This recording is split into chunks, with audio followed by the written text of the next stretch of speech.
What is going on, comic book gang? Year of the Collector here. We breaking news. Tomorrow, once again, is new comic book day. Let's get into it, right? Let me show you the books that I have on my pull list for March 13.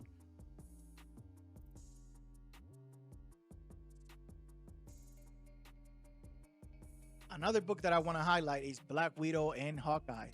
I'm not sure what either of these two characters have been doing because they're not in the Avengers or anything in particular that I've been reading.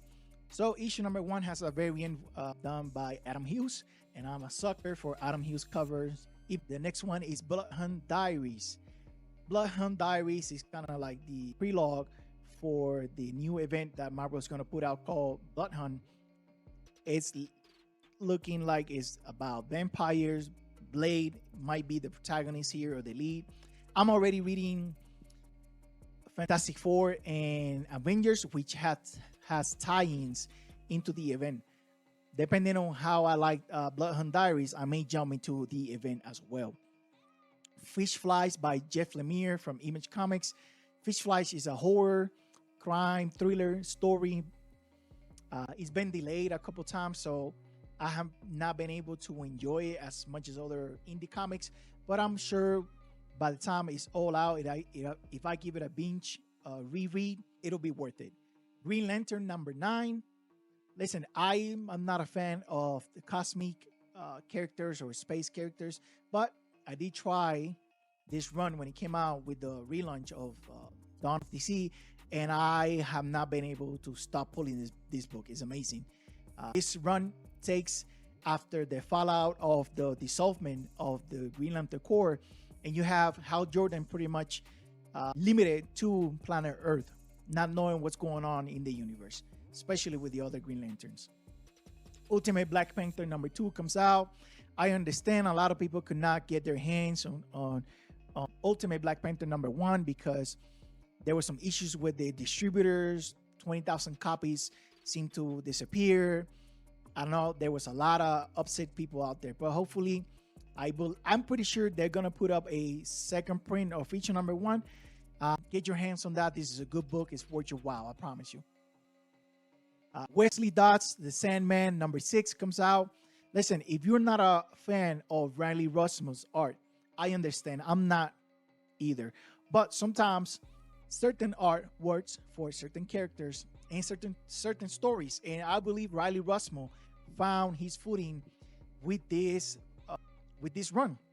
Something about 1930s, 1940s noir superheroes just makes the perfect match for Riley Rossmo's art, and the writing by Robert Venditti is just amazing. This book, it's perfect in less words, and everything that DC has put out for the Golden Age characters like Jay Garrett, the JSA book, the Alan Scott book, everything has been amazing. I highly recommend all of it.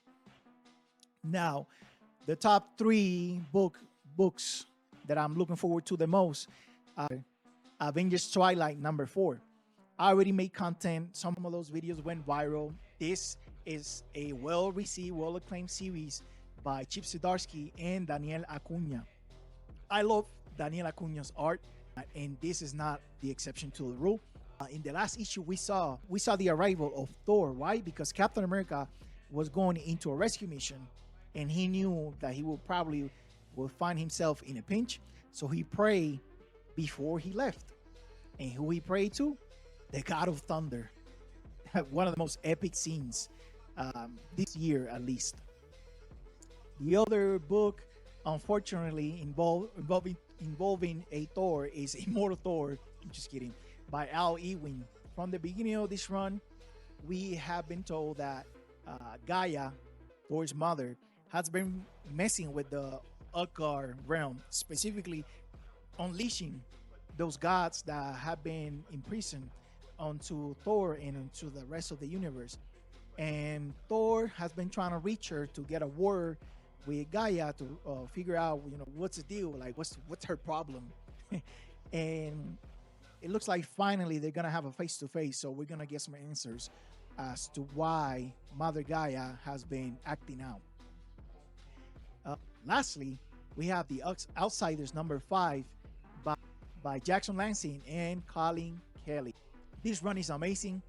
Uh, just based on the cover, I was inspired to do a video detailing a timeline of Batwoman's encounters with the supernatural, with the horror, with the occult, with religious zealots since her inception, to the best of my recollection. Right, I'm a huge Batwoman fan and reader and collector, and I don't know if uh, Colin and Lansing, well, Kelly and Lansing are gonna lean heavy into this, but I think it's time we get DC to officialize Batwoman as the Night of the Supernatural, or the Supernatural Night, or the one I went with, the video I made, the Night of the Damned.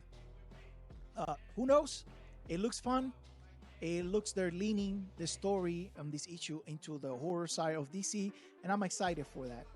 Stay tuned for that video I'm going to be dropping. It's a lengthy explanation of everything horror related to Batwoman. I think you guys will appreciate it if you're Batwoman fans, that is. But that is it for me. I want to thank you for watching and wish you a blessed day. And remember to read more comics.